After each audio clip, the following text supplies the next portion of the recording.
Next time you fly, you might be spared those few minutes of gadgetless boredom during takeoff and landing. A New York Times report says the Federal Aviation Administration could be relaxing rules on passengers' use of electronics.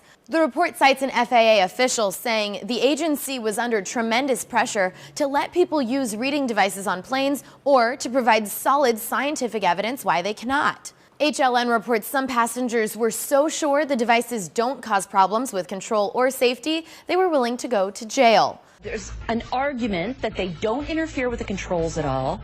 Some people have even been arrested for refusing to turn them off because they claim it does not interfere with the safety. Senator Claire McCaskill told the New York Times a hard copy of War and Peace is more dangerous during flight than a Kindle, and a reporter at Hot Hardware agrees. We've heard that the rule exists so that these devices don't go flying if the takeoff or landing is a little turbulent, but we'd rather take a Kindle to the face than a hardback novel.